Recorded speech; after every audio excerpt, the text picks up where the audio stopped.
es una barricada. Tiene que ser un veneno fino, tiene que ser algo muy especial, que no envenene simultáneamente al dador ni al receptor. No, seguro que ustedes extrañaban barricadas, que se hagan barricadas. Las barricadas han caracterizado mi programa y precisamente en estos tiempos de cuarentena ha sido muy difícil porque la barricada es un formato de entrevista que no se puede hacer vía Facebook, vía Skype, porque la otra persona te colgaría. En vez, tiene que ser presencial. Quiero presentarles a Sebastián Michel. Es probable que algunos y algunas no le conozcan.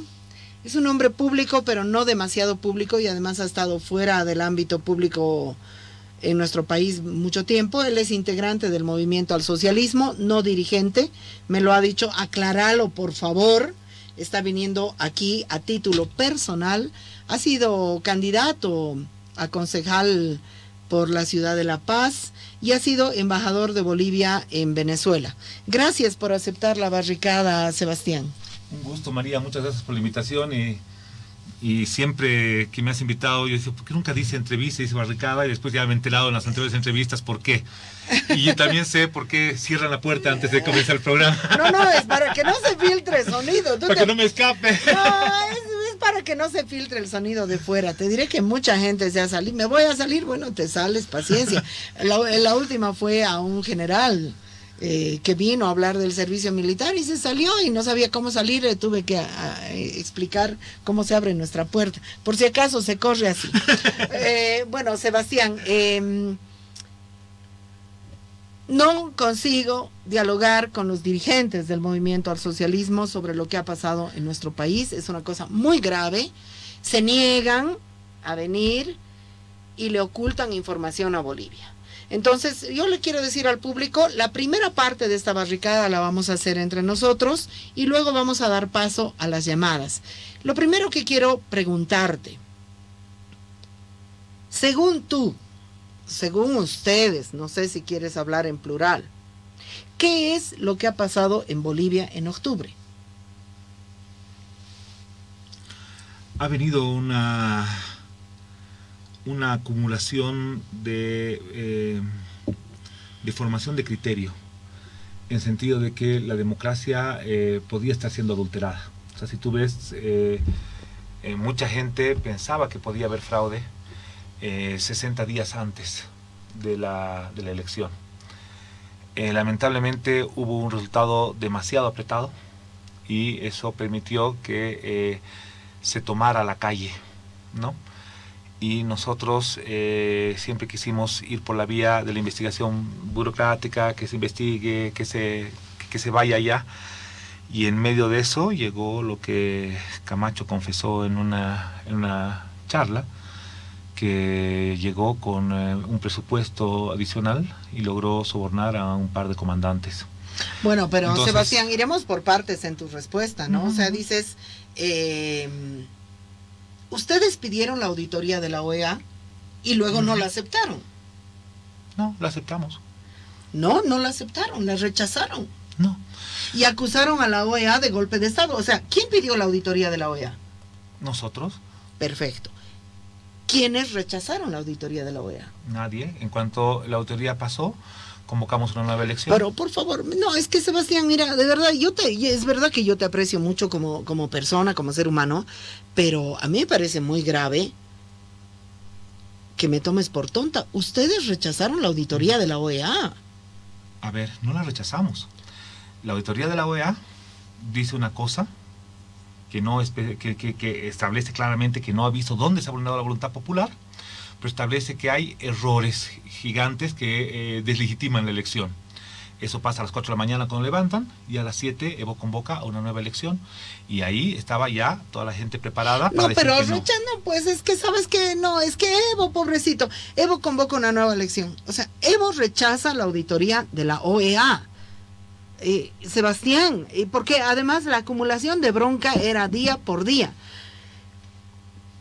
Ahí no sé si tú, porque no estabas en Bolivia, ustedes como partido y como gobierno piden la auditoría de la OEA. y ustedes como gobierno y como partido rechazan los resultados de la auditoría y la OEA y llaman a una segunda vuelta porque no les quedaba otra. Ni siquiera una segunda No vuelta, llaman o una porque nueva además elección. como hacía Levo, no les creo pero les voy a dar gusto, o sea, no pues, o sea, un ratito. No les creo pero les voy a dar gusto, porque además cada día cambiaba de posición. El expresidente Evo Morales no era claro. Un día decía hemos ganado, al día siguiente decía hemos ganado pero, al día siguiente decía segunda vuelta, y igualito que Goni. Porque Goni ofreció hasta constituyente con tal de no irse. A ver, es bueno entender eso. A ver, a tu primera pregunta. Se crea un clima y después hay un golpe. Vamos a hablar del clima. También del Porque golpe. el clima, ¿cómo se creará? Y en lo que tú dices de la OEA, el primer día esperamos que lleguen los resultados, que ha sido eso, son 2 días de ventaja y esperamos resultados oficiales. En esos 2 días se crea desde la oposición discurso de que hay segunda vuelta y segunda vuelta y segunda vuelta. Cuando sale un resultado final ya había una movilización callejera muy grande y eso termina en que vos dices, bueno, ¿qué hago en la auditoría de la OEA? La OEA tiene que entregar un miércoles, aprovechando que ya hay el levantamiento de los policías, el motín. Eso es un jueves en la tarde, si no me equivoco, y el domingo en la mañana la OEA levanta su informe, cuando tenía que levantarlo el miércoles, y a las 7 de la mañana Evo convoca la elección. No es necesario que creas, no tienes por qué creer el informe. Lo que pasa es que encargamos un informe y había que ser coherentes con eso. Encargamos un informe, la OEA decía que una nueva elección y tratamos de hacerlo así. Mira, no sé, ¿eres masista? No soy inscrito, pero sí soy masista. Ya, ¿quieres devaluar más al MAS de lo que está? No, todo lo contrario. Porque, mira, yo creo sigo. que tiene que haber algún debate serio lo que ha pasado Tiene cuando que pase haber toda un esta debate efervescencia. muy serio con los protagonistas y además creo que ya vamos a tener que hacer un debate tipo jurídico. Sí, aquí está la prueba, sí. Aquí está la declaración, que yo no he preparado hoy día un debate jurídico porque me he confiado en tu honestidad, que veo que no hay. Segundo, Sebastián, es decir, tú dices, hemos aceptado el informe de la OEA, la gente sabe que no han aceptado el informe de la OEA. No estamos de acuerdo, pero lo hemos aceptado. Antes, se crea un clima. En ninguna sociedad se crea un clima de la nada. ¿Por qué crees tú? ¿Cuáles serían los 5 factores que crees tú por los cuales la gente no creía en la transparencia de los resultados electorales? Yo me incluyo. Yo no creía en la transparencia del Tribunal Supremo Electoral. Me incluyo. ¿Por qué crees que eran esos 5 factores? Yo creo que respondía a lo mismo que pasaba en varias instituciones.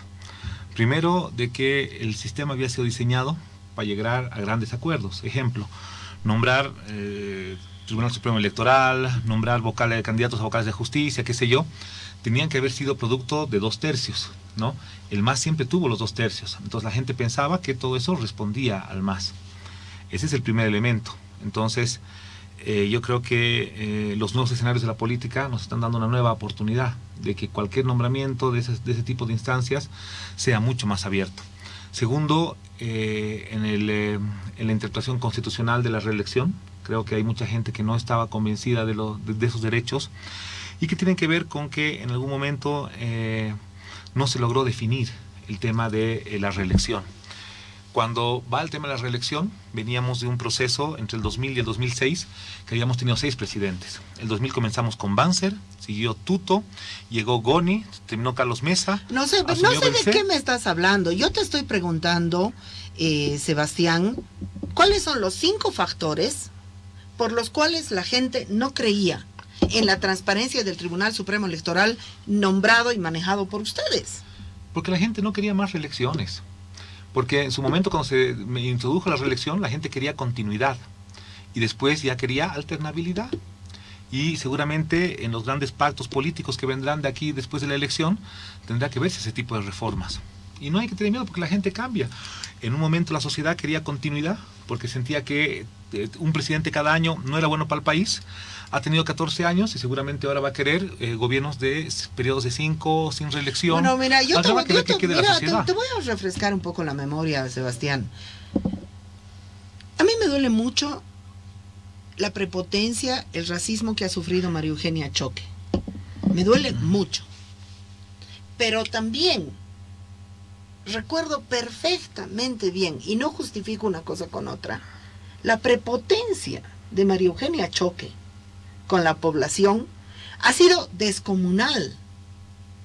Y el Tribunal Supremo Electoral, y esto se lo digo al señorito, Salvador Romero, y lo digo, señorito, por el aire de abolengo que tiene, el Tribunal Supremo Electoral, en manos de María Eugenia Choque, no le ha cuestionado al movimiento al socialismo nada. Han hecho uso indebido de bienes del Estado, han hecho abuso de los medios de comunicación estatales, han hecho propaganda con lo que les ha dado la gana. Y nunca el Tribunal, como está ahora Salvador Romero con Yanine Áñez, que Yanine Áñez está infringiendo la ley electoral, porque estamos en periodo preelectoral, se estén muriendo o no se estén muriendo en el Beni. Pucha, es increíble que estemos en esta pesadilla. Estamos en periodo preelectoral. Entonces, un factor, prepotencia del Tribunal Supremo Electoral. Segundo factor, concupiscencia del Tribunal Supremo Electoral con la violación a la ley electoral. Tercer factor, por supuesto, la reelección. Era la cuarta reelección que buscaba Evo Morales. Era la cuarta, realmente. Sí, puesta a voluntad del pueblo. No puesta a voluntad del pueblo, adulterando los resultados de un referéndum. Adulterando los resultados del referéndum. Y creo que cuarto motivo, un gobierno que ya estaba completamente desgastado. No existía, yo sé que tú no estabas aquí en Bolivia, Sebastián, pero bastaba salir a pie a la calle, porque si no, un payaso, no insultaré a los payasos, un personaje como el señor Camacho, no hubiera logrado nada. En la Bolivia del 2006 no hubiera logrado nada. En la Bolivia del 2009 no hubiera logrado nada. No es solo la plata lo que logró el derrocamiento de Evo Morales, sino el desgaste interno. Había un clima evidente, y que responde, por supuesto, pues, al tiempo y corresponde a errores. O sea, eso es lógico. Por supuesto que sí. ¿Qué errores? ¿Cuáles son esos errores? Yo quisiera escuchar un masista señalando errores. No, es que es fácil buscar errores hoy, después a la luz. Yo también hoy día te puedo aceptar que haber llevado eso al referéndum no ha sido bueno. Pero claro, eso es a la luz después de mucho tiempo. ¿El error ha sido el referéndum o el error ha sido postularse y no respetar el referéndum? Estamos peor. El mismo referéndum es un error. O sea, quizá no debíamos haber ni siquiera consultado en el referéndum, pero eso ya es fácil hacerlo 6 años después. Pero a ver, Sebastián, quiero entender lo que me estás diciendo. ¿Fue un error consultarle a la gente? ¿No es legítimo que la gente decida? No, quizás si ya no había más espacio, debíamos haber ido nomás buscar otra alternativa. Pero, y me refiero a otra alternativa, buscar nuevos cuadros. Pero eso lo podemos ver hoy día 6 años después. En su momento no era fácil ver. En su momento la gente tenía mucho miedo a que se pare, el país estaba creciendo, había mucha gente que tenía miedo de un retroceso, había mucha presión popular también, y había también, por supuesto, voluntad de seguir dando continuidad a esas políticas. ¿Pero qué presión popular? No había presión popular. No, sí. Si el Evo se ha caído como se cae una mosca de la pared. No, eso no se puede decir así. O sea, que el gobierno, y le puedes ver como un error, como un acierto, qué sé yo personalmente lo veo como un acierto. Decidió no mover calle en esa época y creer en las instituciones, y el error de haber convocado a la OEA para que alguien dirima sin tener conocimiento de lo que pasaba y haga un informe sin tener claridad de lo que estaba informando. Eso yo te puedo aceptar, y tuvimos que aceptar ese informe, pero Evo decidió renunciar y parar la cosa. Vamos a ver. Había un riesgo de enfrentamiento social. Evo es un angelito, es un héroe de la democracia. Bueno, yo sí creo que es uno de los hombres más representativos de la democracia boliviana. O sea, es indudable. O sea, es el hombre que ha logrado congregar mayorías, es el hombre que ha hecho muchas transformaciones, con aciertos, con errores, como cualquier gestión política. Por favor, el Evo movido clientelarmente a las masas y punto, como lo ha hecho el MNR del 52. Yo la verdad es que, Sebastián, estoy como boliviana, porque estamos en medio de una tragedia. Y francamente, estamos en medio de esta tragedia. Quisiera saber que me digas, ¿por qué renunció Evo Morales y salió huyendo? Porque salió huyendo. Y salió huyendo en principio porque sabía que tenía las espaldas cubiertas, primero por Manuel López Obrador y luego por Cristina Kirchner. Si no hubiera tenido las espaldas cubiertas por esos dos amigos suyos, probablemente no hubiera salido huyendo. Él salió huyendo porque sabía que iba a una mejor vida, o a una gran vida como la que se daba aquí. Pero ¿por qué abandonó sus funciones? Porque había un riesgo muy fuerte de enfrentamiento. Y yo también, o sea, yo mismo en ese momento dudé cuando me contaron de que un poco esa era la idea para el día siguiente. Yo no estaba muy convencido, pero cuando me dijeron él tiene mucho miedo a que su legado termine con 200, 300 muertos, él dijo, prefiero dar un paso atrás. ¿Cuál es su legado? No, inclusión, igualdad. ¿Inclusión dónde? Crecimiento ¿Igualdad económico, dónde? Superación de la pobreza. Hay mucha ¿Cuál gente superación de la pobreza? ¿Tú crees que un bono te quita de la pobreza? No es el bono, no es el bono. Es una cantidad de generación de empleo estable, es una cantidad de, si tú ves la cantidad de gente que ha empezado a aportar. Empleo tan estable que se ha esfumado, se ha esfumado como una pompa de jabón. Pero eso es otro tema.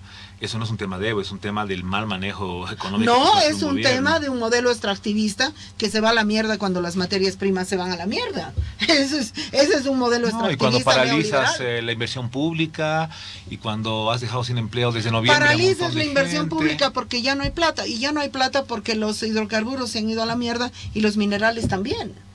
No, y cuando has paralizado el país 2 meses el año pasado y 3 meses más ahora. Entonces hay pero medidas ustedes también han políticas. Paralizado el país. Pensar también. que un modelo económico como el que dejó Evo solamente la única prueba de que es bueno es que cualquier gobierno malo no le vaya mal, y si le va mal entonces no era tan buen modelo. Eso es mentira. O sea hay un modelo que funciona. El modelo de Evo económico era un modelo extractivista, neoliberal, colonial. Era extractivista. Somos un país que transforma recursos naturales y eso es bueno. No hemos transformado ningún recurso natural. Por supuesto. La planta de Ura es una transformación.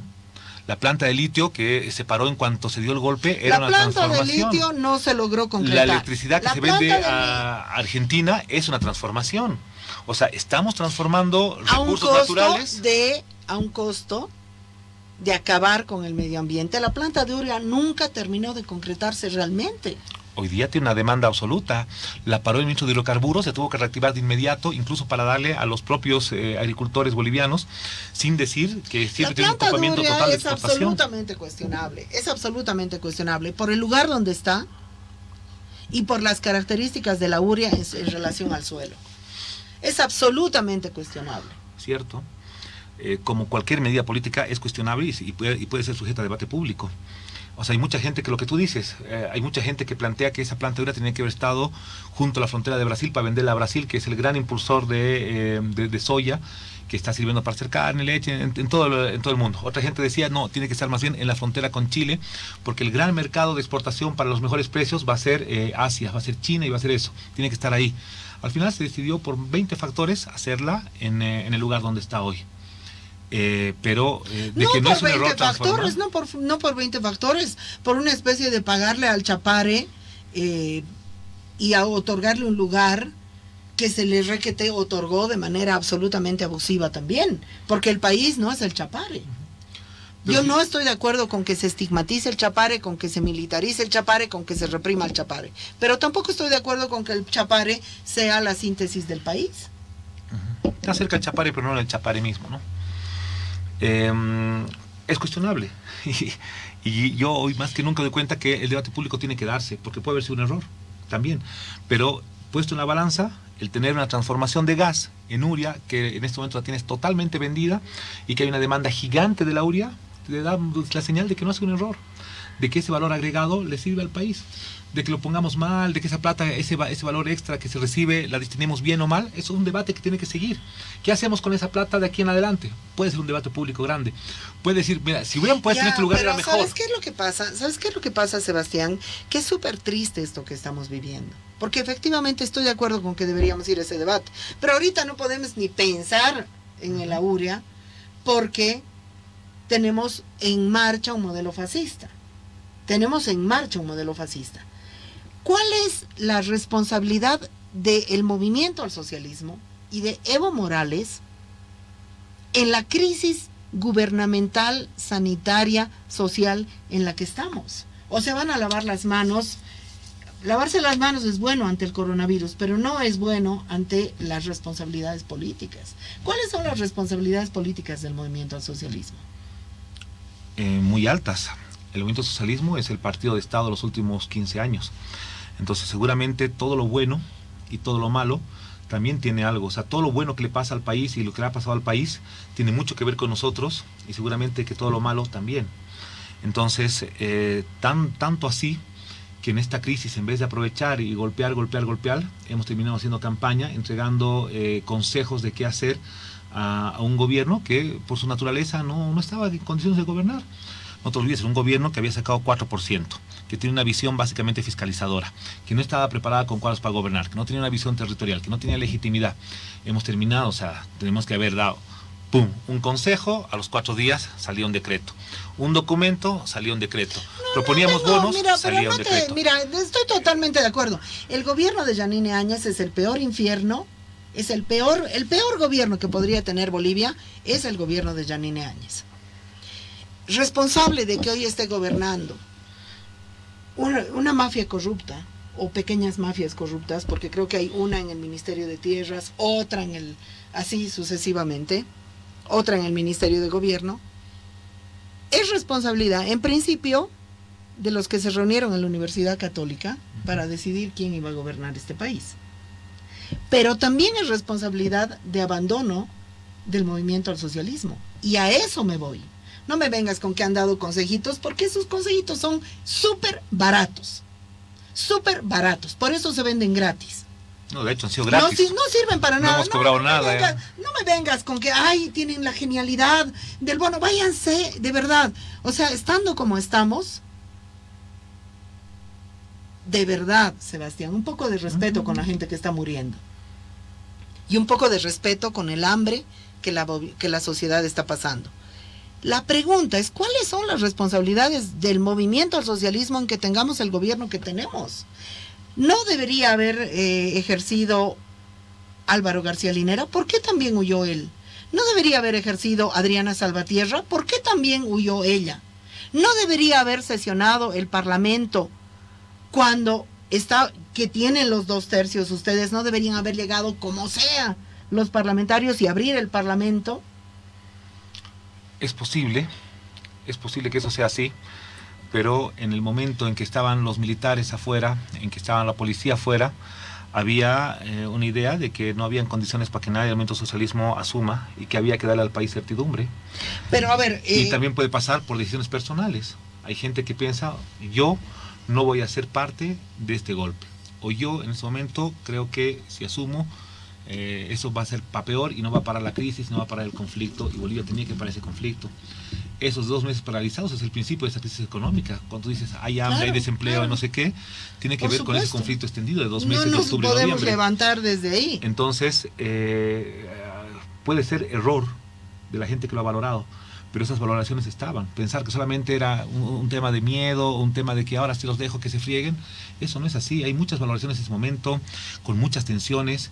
La gente del MAS tenía que ir con garantías, los sacaban de la embajada a la negociación, no teníamos posibilidad de movernos para otro lugar, para charlar, para reunirnos con nadie. A ver, ¿el movimiento al socialismo asistió a las negociaciones en la Universidad Católica? Sí.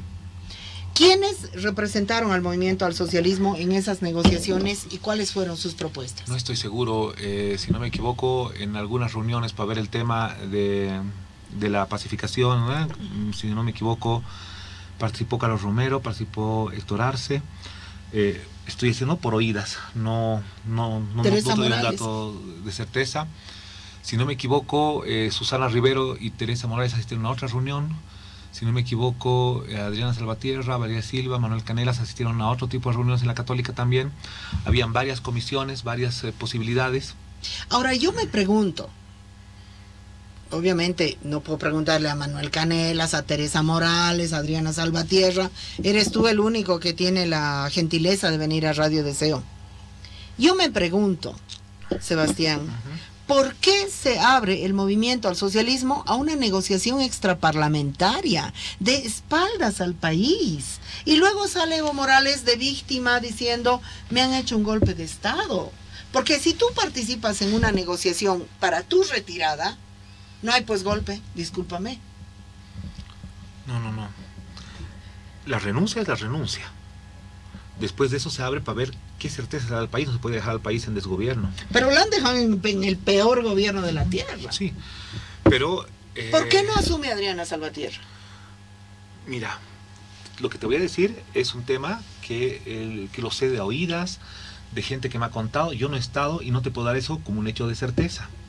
Se planteó ya ante la renuncia de Evo, de Álvaro, la posibilidad de que asuma Adriana, y ahí comenzó un hostigamiento a la casa de Adriana, y se le consultó a, si no me equivoco, a la gente Mesa, algún día se escribirá, los actores tendrán que escribir.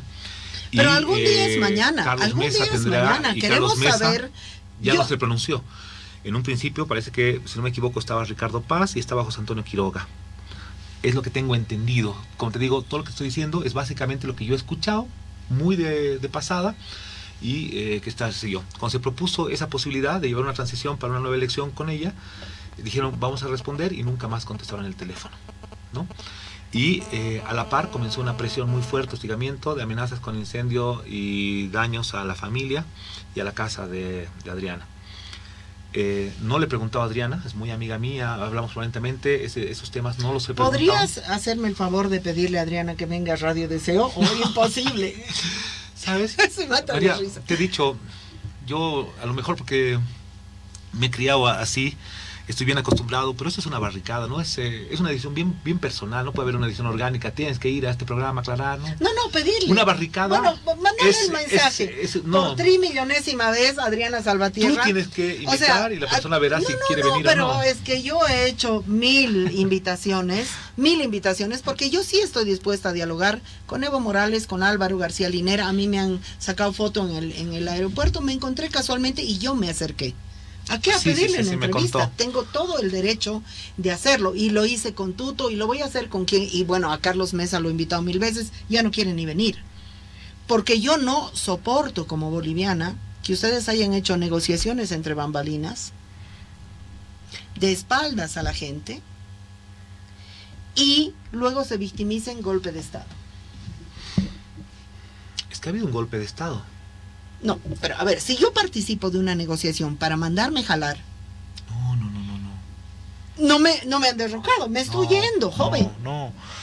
A ver, cuando tú estás en un clima duro y una entidad como la policía y las Fuerzas Armadas te dicen que renuncies, es una ruptura del orden constitucional.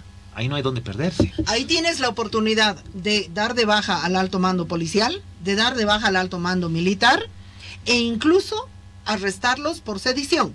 Si no lo haces, y Evo Morales, que ha arrestado a Gil y Mil y que ha sido un gobierno represor, porque no es que ha sido un gobierno blando, ha sido un gobierno duro, no lo ha hecho, ¿por qué, joven? ¿Por qué? Porque ya no tiene posibilidades de hacerlo. De que eso acabe con mucha muerte. Bueno, como que vamos después a... ha acabado. Pero solamente para cerrar, hay una analogía bien bonita. Si viene un ladrón con la pistola en el bolsillo y te dice que entregues tu billetera y vos se la entregas, ¿es una entrega voluntaria o es un robo igual? Eso es lo que ha pasado con el golpe. Mira, te voy a decir una cosa. Puedes decir que hemos sido responsables de crear el clima, yo jamás voy a pugnar por el poder estatal. Pero si a mí vienen con pistola a sacarme de esta casa, que es un centro de conspiración, que es un centro de cultura, que es un centro donde están mis compañeras, a las que yo les debo respeto, les debo todo lo que hemos prometido, y me dicen, vamos a entrar a esta casa, desfalcarla, y arrestar a tus compañeras, que me maten. Yo no creo en los heroísmos, pero si, no me ¿y si voy. quieren matar a tus compañeras no en la puerta? Me voy, no me voy. ¿Y si hay riesgo de que maten a tus compañeras? Me voy. Yo no me voy. Es decir, yo creo que Adriana Salvatierra ha cometido porque Adriana Salvatierra, Álvaro García Linera, cada uno de estos se las ha tomado con cómodo y están viviendo la gran vida. No, yo he estado en Buenos Aires y no están viviendo la gran vida. Están viviendo la gran vida. Yo he estado 2 veces en Buenos Aires, María, te garantizo que la mayoría de la gente no está, y Evo tampoco está viviendo la gran vida. La mayor, porque Evo no sabe nada más que tener poder. Evo no sabe leer un libro, Evo no sabe aprender historia de Bolivia, Evo no quiere más que poder. Eso es estigmatizante, eso es estigmatizante. Yo no conozco a Evo Morales no se está dando margen ni siquiera para criticarse. Ustedes han entrado a una negociación y por lo tanto difícilmente pueden hablar de golpe de Estado, porque entonces no debieron entrar a la negociación. No, siempre hay que dialogar, María. Incluso con golpe de Estado había que dialogar. Pero había que dialogar de cara al país. Tenían el Canal 7, tenían Radio Patria público. Nueva. Todo el mundo sabía que había esa negociación. Todo el mundo, yo no lo sabía. Ustedes no han hecho la negociación, la han hecho a puerta cerrada, la han hecho en un recinto reaccionario, han permitido que participen personas que no tenían ningún mandato. Porque, a ver, ¿por qué voy a dialogar con Camacho para saber la sucesión si este señor no tiene un mandato? Un mandato es un mandato legítimo. Carlos Mesa no tenía un mandato. No se olvide que el que pagaba a los comandantes era Camacho. En realidad era el hombre más poderoso ese rato. Sí, tenía poder, pero no tenía mandato. Vamos a abrir. Hay que negociar con el poder real ese momento. Entonces ustedes habían perdido. Entonces el poder residía en las Fuerzas Armadas y la policía y no en la voluntad popular porque la habían perdido. Por supuesto, si no hubiera habido la masacre de Sencata. ¿Qué masacre? No te montes en Sencata, porque Sencata no ha salido para defender al MAS. No digo eso, pero ha sido parte del clima del golpe. Sencata no ha salido a defender al MAS. El Alto no ha salido a defender al MAS. La Paz no ha salido a defender al MAS. Potosí no ha salido a defender al MAS. Sencata y Sacaba, ¿qué planteaba en su bloqueo? Mira, Sencata quería una negociación para Sencata sobre el abastecimiento de hidrocarburos. ¿Y Sacaba? Inclusive ya habían sacado las cisternas, sacan las cisternas y después cometen la masacre. Ese es el orden, esa es la sucesión. Y no era que si el Evo ya estaba, ya se había huido y todo. ¿Tú crees que no tiene nada que ver con golpe esas dos masacres? Era una demanda de servicios básicos. No. Esas dos masacres tienen que ver con lo siguiente. La lógica de Murillo y del ministro de Defensa, que son fascistas y asesinos, de que el Alto no se levantara contra Yanine Áñez, no en defensa del MAS, sino en defensa de la Huipala. Por favor. Pero en el contexto de golpe, ¿o no? Se quemó la Huipala. Y la Huipala no es la bandera del MAS. Pero era como parte de un golpe, ¿o no? Un ratito. Se quemó la Huipala. Y el Alto salió en defensa de la Huipala. Como símbolo. Pero no, reclamaba un golpe. No se montan en eso. No se monten ustedes reclamaba en un eso. golpe. No por nosotros. No se monten. Reclamaba un golpe. Te pido un poco de respeto, porque cuando hay muertos de por medio, yo me pongo verde, porque me parece tan grave que en Bolivia seamos que la política sea una fosa común de muertos anónimos. Dame nombres de los muertos en Sencata. No tengo nombres. No, pero los puedes nombrar, aunque no tienes los nombres. Vamos a abrir las llamadas a esta barricada al 241-3764, pero sin insultos. Primer insulto, colgamos. Pueden hacer preguntas o comentarios breves para el señor Sebastián Michel, que ha tenido la gentileza, el cariño de venir a esta sede, a pesar de todas las condiciones. ¿Ya tenemos llamada? Uy, qué grave. Buenos días. ¿Cuál es su nombre, su apellido? ¿De dónde nos está llamando? Buen día, María. Mi nombre es Augusto Pino López, llamo de la zona norte de la terminal calle Constitución. Quería participar. Adelante, por favor. Quisiera añadir a lo que están conversando un detalle. Cuando hubo los problemas de noviembre, hay que recordar que la policía atacaba a todos los universitarios y la gente. ¿Atacaba de qué? Del palacio. Y Evo cometió el grave error de traer a mineros, a campesinos, y ellos sí pudieron entrar a la Plaza Murillo. Entonces la policía se vio entre dos dos Bolivias, digamos. Atrás a quienes tenían que defender y adelante a los que tenían que reprimir. Terrible error. Y fuera de eso, el ejército les dio la espalda. Cuando tú preguntas por qué renunció, ese es el motivo, porque las Fuerzas Armadas, ya sea policía y militares, tienen pues su peso. Pero si nos retrotraemos un poco más, yo quisiera decir al señor Micheles, ojalá tenga esa autocrítica, todo es por no respetar la Constitución. Debía cumplir sus 2 mandatos, bueno, aquí está otro candidato del MAS que participe, no quiso. Solo eso. Gracias. Muchas gracias. Tus comentarios, Sebastián. En grueso concuerdo con el señor. La autocrítica es muy necesaria. Yo creo que de un golpe tan duro tiene que haber autocrítica, si no, no va a haber aprendizaje. Y de repente los que más hemos sufrido ese aprendizaje hemos sido nosotros. ¿Por qué he sufrido? O sea, ¿a qué te refieres con el sufrimiento? Porque yo he constatado, no quiero hablar, yo me he visto, yo tenía alguna amiga en mandos altos y me he visto con ellas y realmente las he visto sufrir. Y quiero saber que me digas de qué sufrimiento estás hablando. Después le contestaremos el teléfono. Su nombre, su apellido. Muchas gracias por comunicarse con Radio Deseo. ¿Desde dónde nos está llamando, por favor? Buenos días, estoy llamando de la ciudad de La Paz. Quiero participar. Claro que sí. ¿De qué barrio exactamente? Estoy hablando del barrio de Estado. Mi nombre es Carmen Quiroga. Adelante, Carmen. La escuchamos con su pregunta o su comentario. Ya. Primero quería decirle al caballero que es un señor muy educado. El programa es duro, reduro. Y bueno, yo no concuerdo con la señora Galindo, con quien estoy de acuerdo en muchas cosas, pero en esta no. Decir que el gobierno del MAS no hizo nada, y bueno, yo soy una de las beneficiadas de las cosas que hizo. Por ejemplo, tengo gas domiciliario, así como tienen en el Alto, tengo también en una zona que no es popular. Tengo un teleférico que me ha servido mucho. He tenido durante todos estos años mi renta de jubilación puntual. O sea, aparte de las macro cosas que se han hecho, hay cosas puntuales que la gente hemos sentido. Ahora que esto ha sido bien orquestado para golpear, es un golpe. Yo tengo 71 años y he vivido hartísimos golpes que incluso han afectado a mi propia familia. Entonces sé lo que es un golpe y sé que los militares y los policías también están dispuestos a golpear cuando sus intereses están de por medio. Que ha tenido errores como cualquiera ha debido tener, pero que también no se puede desconocer los aciertos. Y respecto a las soluciones, no las tengo. Quisiera tener una bolita de cristal para adivinar, porque realmente los militares están muy soliviantados y probablemente acabemos con un triunvirato como en otras ocasiones, lo cual lógicamente sería lo más desastroso. Y lo mejor que podría pasar es ir a elecciones y que, bueno, la gente decida, porque al final el voto es el que tiene que decidir nuestro destino. Ojalá que todo lo que se ha pregonado sobre elecciones limpias se pueda cumplir. Que tengan buen día, buena semana y buena vida por lo que nos quede a los viejos. Muchas gracias. Un honor que la gente se comunique, que se exprese, que pregunte, que comente. No estoy yo en cuestión, por supuesto que la discrepancia es más que bienvenida.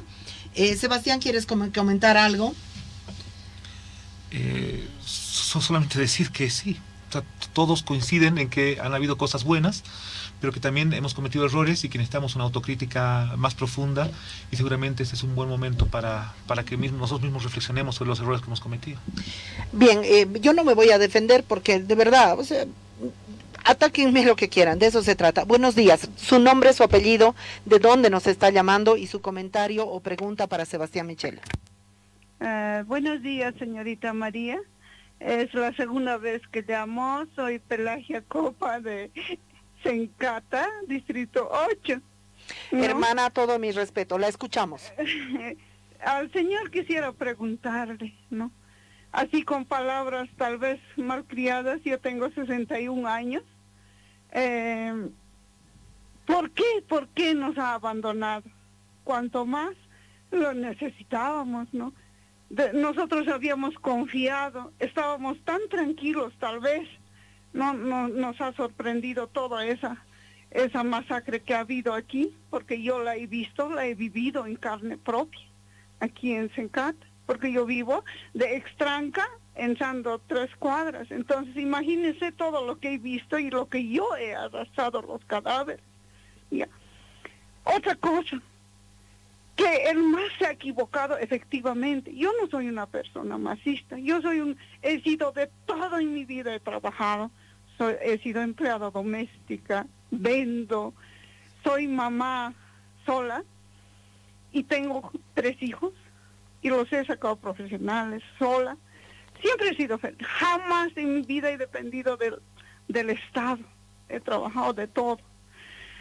Lo que más me duele en este momento es que nadie diga nada de todas las cosas que nos ha pasado a nosotros.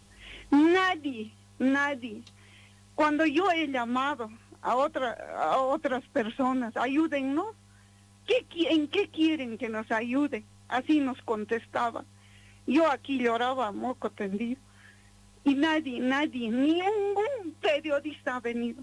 Y hermana, han estado 2 medios. Le pregunto al Señor, ¿por qué nos han abandonado así? Eso le pregunto. Muchas gracias. Muchas gracias. Un honor recibir una llamada de Irpavi y la siguiente de Sencata. Francamente me quedo perpleja. Sebastián. Parte de lo que te comentaba. Un momento muy duro. No ha sido fácil. Ha habido mucho racismo. Se han ensañado con la gente en Sencata, se han ensañado con la gente en Sacaba. Bueno, tu gobierno era un gobierno de blancos, salvo el Evo Morales, discúlpame. No. Sebastián, ¿son responsables ustedes de las muertes en Sencata? No. Yo creo que sí. Está diciendo que les han abandonado la compañera, y yo siento también eso, porque qué bonito, me voy, después de que la he tarreado, me voy. No, María, yo ese día estaba acá, perseguido y denunciado por terrorismo. Pero yo quiero dejar claro una cosa, porque yo además he asistido a un montón de víctimas de arrestos indebidos. El movimiento al socialismo no les ha puesto ni abogado. Que ustedes tienen abogados a montones, tienen plata, no me vengas con que están tras una marraqueta. No han puesto ni abogado, ni médico forense, nada. ¿Por qué? Pero sí se llena la boca con las víctimas de Sencata. No es bueno ir planteando qué se ha hecho en ese momento, pero por supuesto hemos estado todos tratando de gestionar intervenciones internacionales, organismos internacionales. Pregúntale a Rogelio Maita cuando quieras, entrevístalo para ver la coordinación. Ahí está perfecto, lo voy a invitar a Rogelio Maita, porque yo he visto a Human Rights Watch solos. Yo los he visto solos. Buenos días. ¿Cuál es su nombre, su apellido? ¿De dónde nos está llamando, por favor? Aló, buen día. Mi nombre es María Villarruel. Llamo de Miraflores, Parque Triangular. Adelante con su pregunta, comentario a Sebastián Michel. Bueno, gracias, María. Me quería consultarle, y bueno, es algo que quería consultar a todas las autoridades cuando han estado en el MAS. Nunca he tenido contacto con ellos. Mire, la ley 2027 ha sido promulgada en 99. Se refería a la ley del Estatuto del Funcionario Público. Esa ley ha permitido en esa época establecer la institucionalización y la carrera administrativa para los funcionarios públicos. Esto ha sido efectivo desde el 2001 hasta el 2005 y parte del 2006, cuando ha entrado el gobierno de Evo. En la mayoría del sector público se ha podido hacer. Sin embargo, luego del 2006, esto se ha dejado de lado. La reforma institucional se ha parado, ¿no? Y lamentablemente se ha convertido el Estado en un poder, el Estado y el poder y el poder ejecutivo en un pasanaco de ministros, diputados, dirigentes que han ido manoseando y maltratando a todos los servidores públicos, a todo el sector público. Lamentablemente no se ha respetado la experiencia de la gente, porque al final han sido maltratados, han sido hasta ahora, ¿no?, denigrados, que al final todos, que yo he sido parte en esa época, he sido parte yo de esta reforma y que lamentablemente también he sufrido esta discriminación. ¿Cuál es su consulta concreta? Mi consulta es ¿por qué no han podido continuar con una reforma? ¿Por qué no han dejado de lado la política en el Poder Ejecutivo? Porque ¿cuál es la idea del funcionario público, del servidor público? Es servir. Muchas gracias. No servirse del Estado. Vamos a escuchar qué dice Sebastián. Muchas gracias por su llamada, su consulta. Sebastián, ¿qué tienes para decir? No sé qué está. Y votando adelante. No, hay un planteamiento que nos dice que hubo estabilidad funcionaria entre el 2001 y el 2005, que son los años que yo recuerdo, era la época de mayor desorden, de la peor gestión pública que se ha visto. Bueno, pero ustedes usaron el Estado para contratar gente porque era masista. No, era muy difícil eso, porque si tú ves dónde está el masista real, el masista de base, es campesino, está en sus cooperativas mineras, no vengas con es esos colonizador. Chistes. Ustedes agarraron e hicieron del Estado una especie de creció el Estado, sí. Clientelar, o sea, ustedes creció el número de hicieron ministerios, clientelismo con los puestos de la función pública, pero antes no era mejor, antes era igual. ¿Te acuerdas que la gente tenía? Yo tengo amigas que tenían sus papás con 10 carnets de partido, de manera que usaban los distintos carnets según la ocasión. Vamos a escuchar, tenemos otra llamada, es que esto va a ser grave. Su nombre, su apellido, ¿de dónde nos está llamando? Buen día, María, soy Jimena Morales y estoy llamando de Huachilla. Adelante con su pregunta, comentario para Sebastián Michel. Sí, quisiera decirle, el señor se queja de que Camacho ha pagado y ha comprado a los militares. ¿Acaso no hizo el MAS eso durante 14 años? Porque no somos sopas, señor.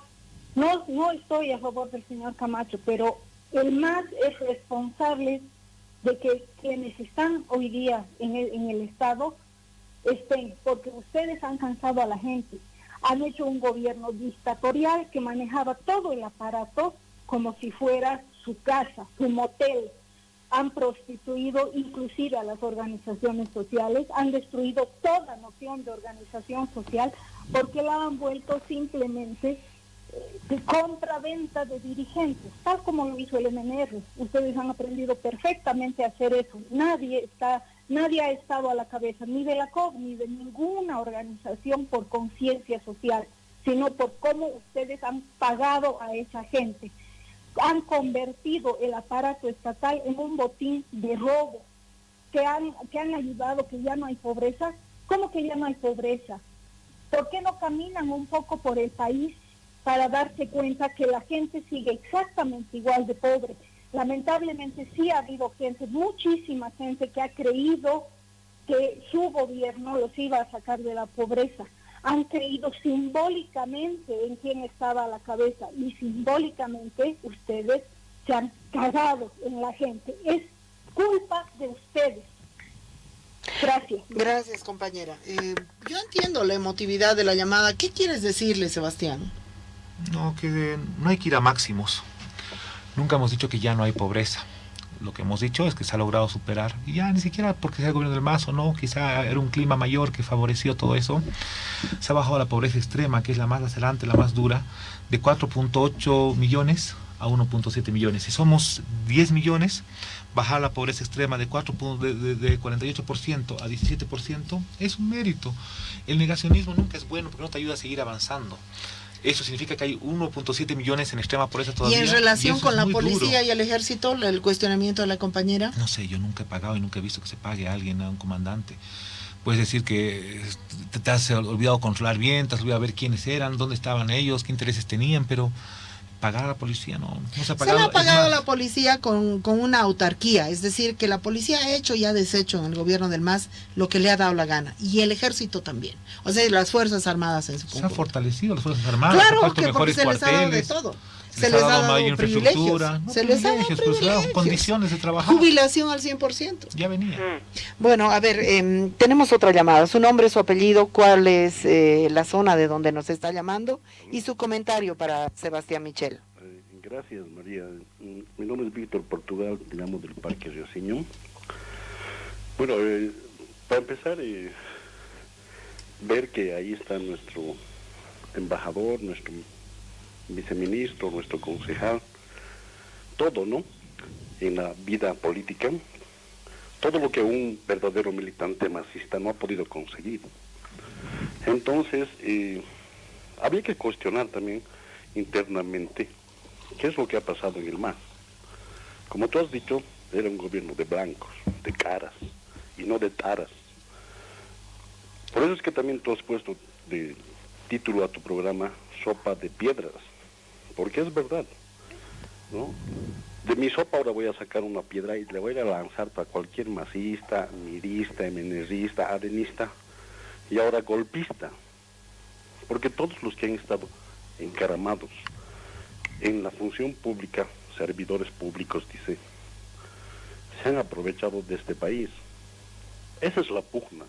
Por eso el Camacho, por eso el Mesa, el Revilla, mira, el Revilla, ¿vos sabes cuántos años está ahí? Su amigo es pues del señor este, 20 años está. ¿Qué vamos a hacer con eso? ¿Qué solución le ha dado el MAS? Le ha socapado a todos estos maleantes de la alcaldía. Vos manejas auto, esta calle no tiene miles de huecos. La zona sur está lleno de edificios. Es increíble cómo han podido lucrar en la alcaldía 20 años y nadie dice ni M. Ahora, esta señora que viene, golpista, nos quiere imponer sus rezos, nos quiere imponer su ayuno. Como vos también dices, con tu ayuno tapas tu corrupción. Pero yo le pregunto aquí al compañero Michel, al hermano Michel, ¿por qué? ¿Dónde estaban ellos? Nunca han estado. Yo lo he visto ahí en la Plaza Murillo, el compañero Michel era el que llevaba su pañuelito blanco para el Mesa. Él y muchos más que se han metido al poder con el MAS. Estos nunca han sido masistas. Los masistas estamos aquí en nuestra casa dando la cara en la calle. No nos hemos escapado, no nos vamos a escapar. Gracias por su comentario, compañero. Sebastián, ¿qué dices de esto? Varios puntos. ¿De cuál exactamente? El último, que creo que es el central. Si era pañuelito blanco, no, nunca ha sido. No si era pañuelito blanco, sino como el gobierno del MAS tampoco es que era un gobierno en sí mismo popular. No, yo sí creo que es un gobierno popular. Yo creo que si algo encarna en el MAS, ideológicamente, es que es un gobierno nacionalista, que cree mucho en el rol del Estado. No, pero a ver, me refiero a que realmente la gente del pueblo haya hecho la gestión del gobierno. Eso era una pantalla, eso no era así. No, primero la pertenencia popular. Mencioname así, funcionarios estratégicos. Sí. Por ejemplo, del último gabinete de Evo. Cocarico, por ejemplo, Cocarico, por ejemplo, Guanacuni, por ejemplo... ¿Pari qué era? Diego Pari era canciller. Diego Pari, canciller, salió por acoso sexual. Cocarico vendió tierras. Pari, no. Diego Pari, por favor. Cocarico vendía Diego tierras. Pari es un caballero. No, Diego Pari, perdón, Guanacuni, no. perdón, sí. Ay, no, Diego, mil disculpas. Guanacuni salió por acoso sexual. No, salió, pensamos hacer un cambio para... Guanacuni salió por acoso sexual.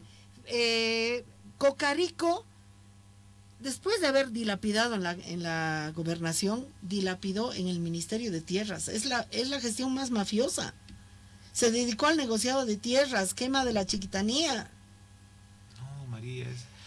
¿Quién más es estratégico? Mira, ¿Quién más es estratégico para ti? David Choquehuanca, ese David Choquehuanca fue el primer canciller. ¿Quién lo hizo trapo? Evo Morales. No, es candidato a vicepresidente, eso no es hacer trapo a nadie. Apenas. Fue 12 años contra la voluntad de Evo Morales. David Choquehuanca ha generado equilibrios no solamente de contenido popular, sino también de... Agarraron cuando David Choquehuanca salió de la Cancillería, lo agarraron y lo mandaron a que gestione el ALBA, que es poco menos que decirle setenada. No. ¿Sí? Lo yo he estado afuera, era una persona muy importante a nivel internacional. Bueno, y lo sigue siendo hoy. El ALBA no pesa. El ALBA no tiene ningún peso a nivel internacional. Vamos a ver, hay otra llamada. ¿Cuál es su nombre, su apellido, de dónde nos está llamando? Buenos días, soy Ángel Calle de la zona del Cementerio General. Adelante, Ángel, su comentario, su interpelación a Sebastián Michel. Bueno, una pequeña opinión simplemente. Mire, yo en la 3 anteriores, yo no soy masista, pero en las 3 anteriores elecciones he votado por el MAS.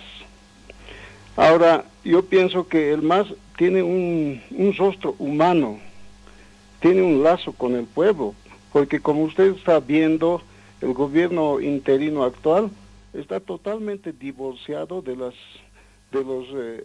poder popular, diríamos, ¿no? Ahora, me hago una pregunta.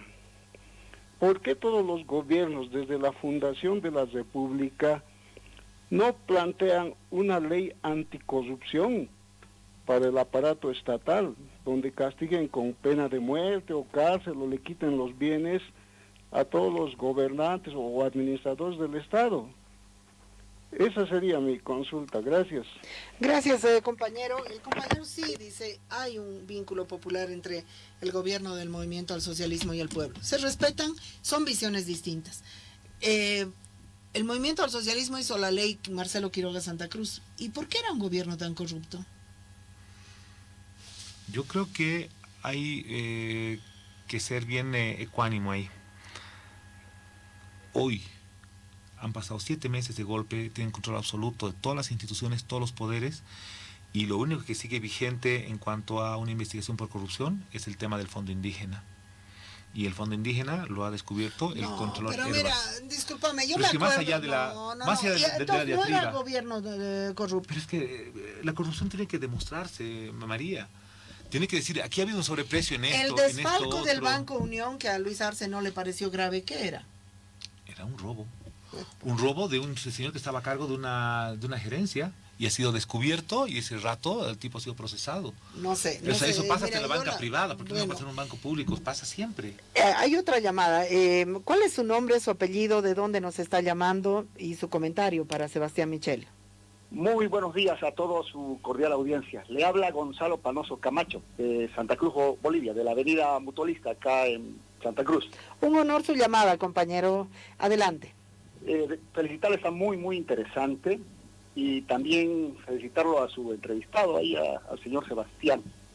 Porque realmente estar sentado ahí, frente a usted, es que tiene muchos pantalones, porque sabemos que usted tiene una manera muy particular de entrevistar, y es para los dos lados, ¿no? Para uno y para el otro lado. Pero el estar ahí es que el señor tiene los pantalones bien puestos, y eso es bueno.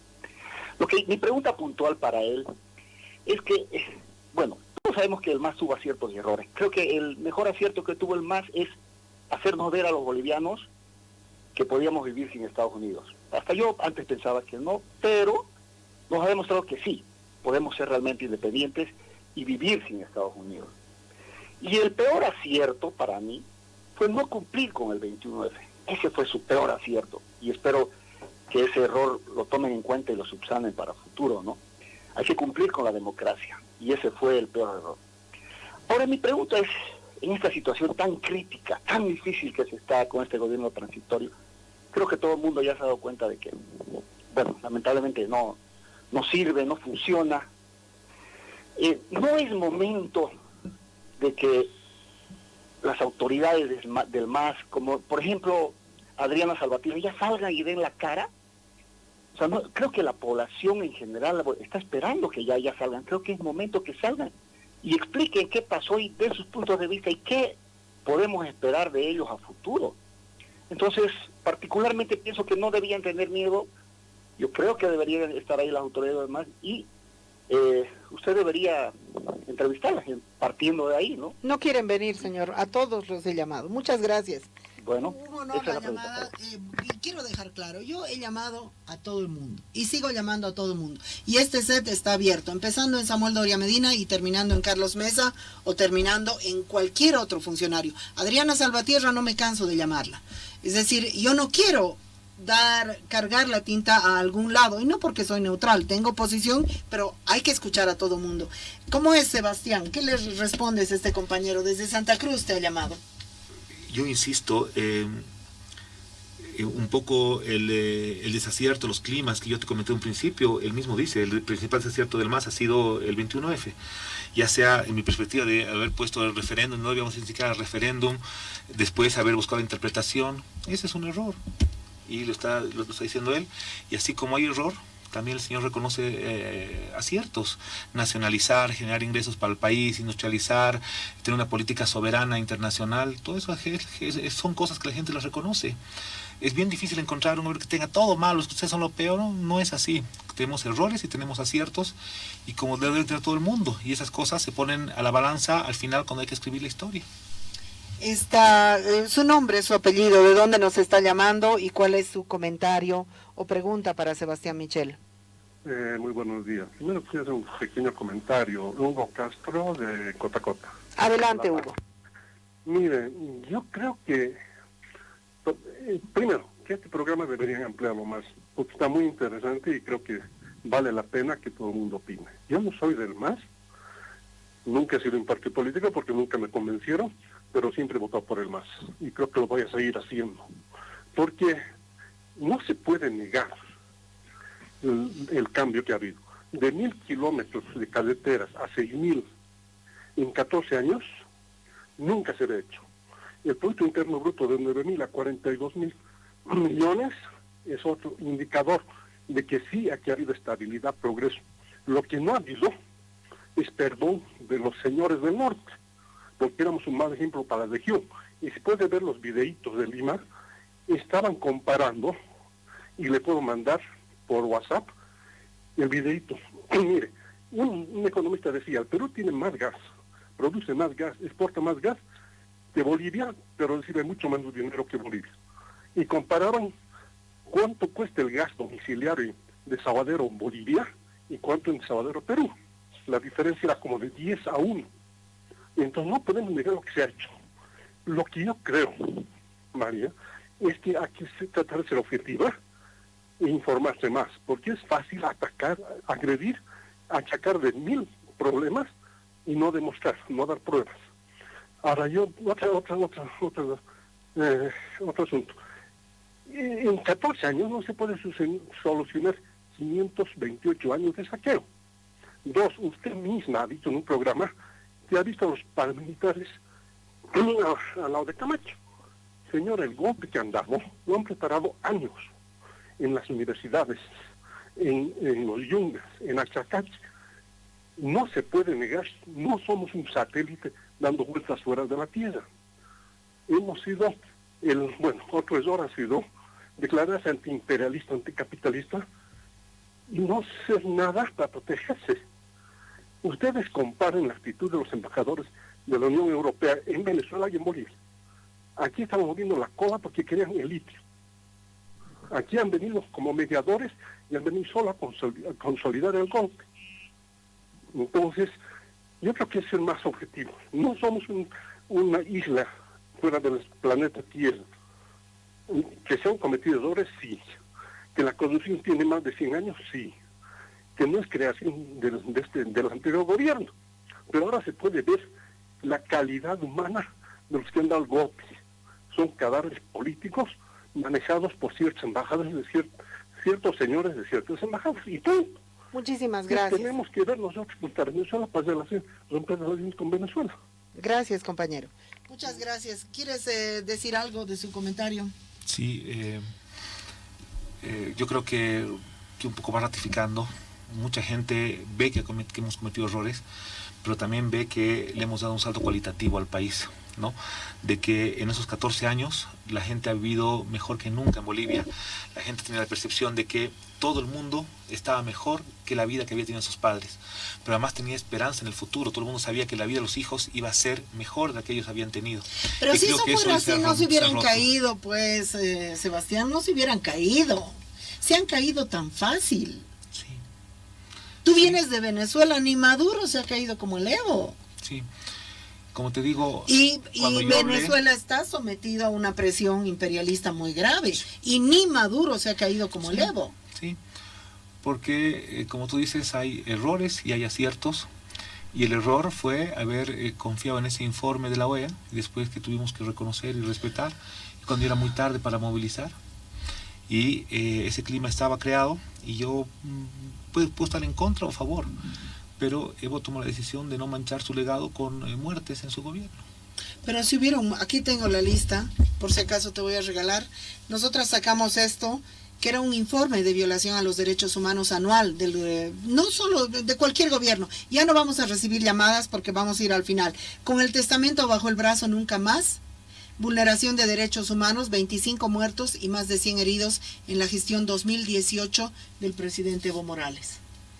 El muerto que más recuerdo es Jonathan Quispe, de la gestión 2018.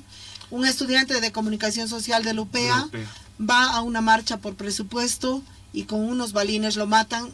El ministro de gobierno se niega a hacer una autopsia, se niega a señalar a un culpable. Yo creo que el culpable ya ha salido, debe estar ahí por debajito.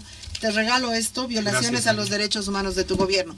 Ahora, Sebastián, es una hora muy dura, muy difícil, muy difícil. Yo me declaro antifascista, antimilitarista, voy a seguir luchando. Este foro está abierto para todos y todas. La persona que quiera venir de la derecha, no porque soy neutral, sino porque justamente hay que abrir la discusión. Te voy a dar unos 5 minutos para que plantees en la situación grave en la que está el país. Crisis sanitaria, crisis fascista, viene una crisis económica, crisis de corrupción muy estructural, posible endeudamiento. No voy a interrumpir para nada. 5 minutos. ¿Qué propones? ¿Qué proponen ustedes? Primero, estamos viviendo un clima de enfrentamiento que nos está haciendo daño como seres humanos. Yo creo que una de las demandas más importantes que vamos a tener hoy en día tiene que ver con la paz. Pero hay dos formas de encontrar la paz. La paz reprimiendo, persiguiendo, matando, estigmatizando a un sector, o la paz de una vez haciendo justicia y reconciliando. De que podamos vernos una persona que está a favor del MAS y una persona que está en contra del MAS, que son hermanos y que puedan cenar con la madre en Navidad sin que aflore el odio entre ellos. Que podamos entre los bolivianos volvernos a abrazar, volvernos a festejar juntos, volver a tener fiestas nacionales que nos unifiquen. Ese es el primer elemento. El segundo elemento, debemos desterrar, porque estas polarizaciones están llevando a dos grandes problemas estructurales históricos que ha tenido Bolivia. Uno, el tema del odio al indio. O sea, cuando el odio al indio, que es un mal racista del país, que es histórico, que lleva desde la fundación, se agudiza y luego se vuelve un odio al MAS y luego se vuelve un odio a Evo, pero en el fondo hay un odio racista y tampoco debemos permitir que esto se vuelva un odio regional. He empezado a sentir un odio hacia la cruceñidad, un odio al Camba, que tampoco podemos permitir que vuelva a aflorar. Esos dos odios son un peligro para la convivencia futura del país y eso tiene que volverse síntesis. Ese es el primer elemento que yo pienso que es importante. El segundo, hay que reconstruir la economía, porque si bien es cierto, es un tema secundario a la comunidad, al entendimiento, a todo. Es un tema que también te fragmenta familias, te genera problemas, te genera violencia. La economía, si bien es cierto, es un tema muy material, pero es un tema que es fundamental.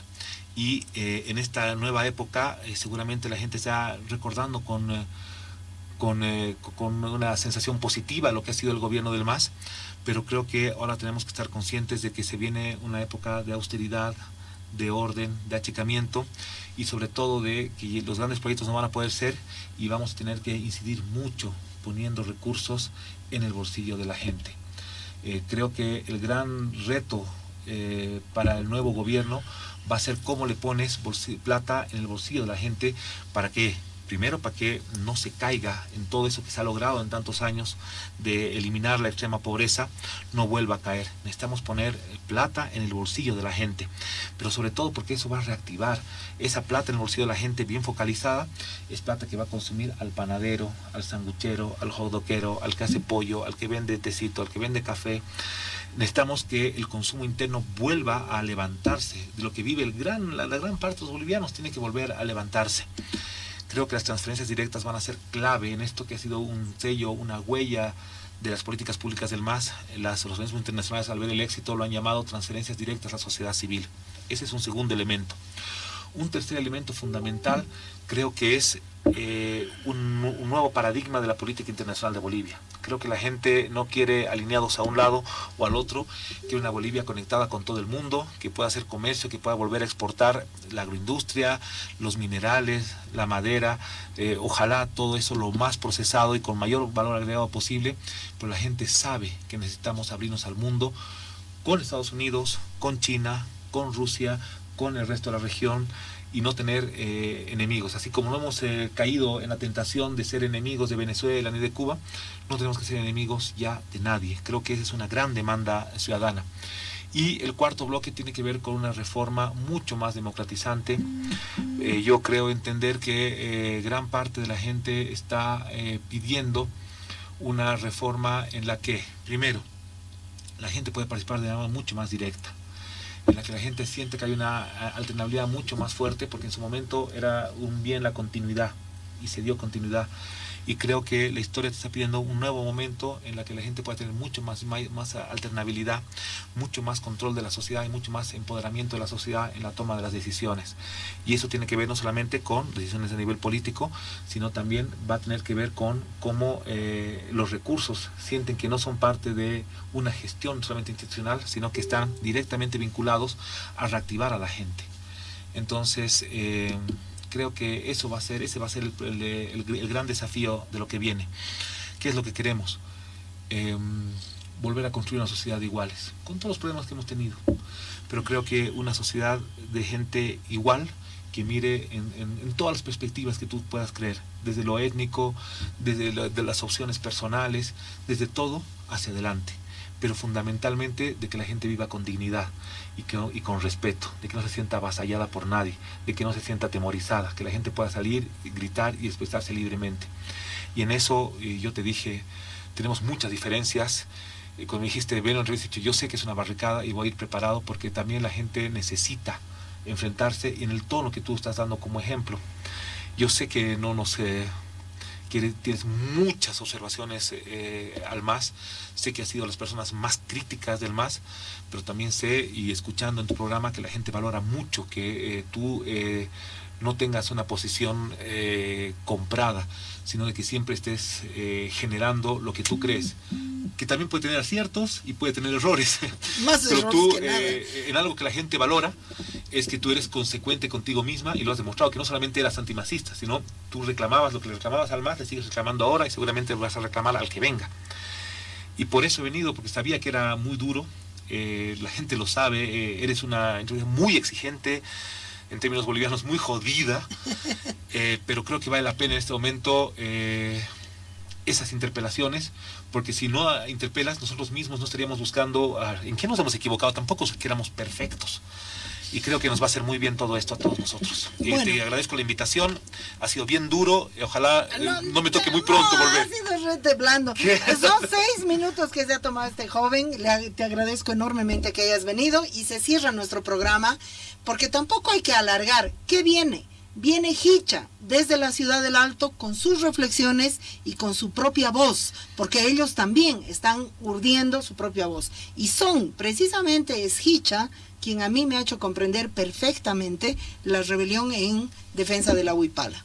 Así que muchísimas gracias, Sebastián, muchísimas gracias al público. Despido la barricada del programa y todo, porque ya me he pasado 5 minutos. Gracias, Yolanda Mamani, por la conducción técnico-creativa, Rufo Durán, Adrián Vera y Sergio Escalante, por toda la producción que lleva este programa alrededor. Muchas gracias y hasta mañana.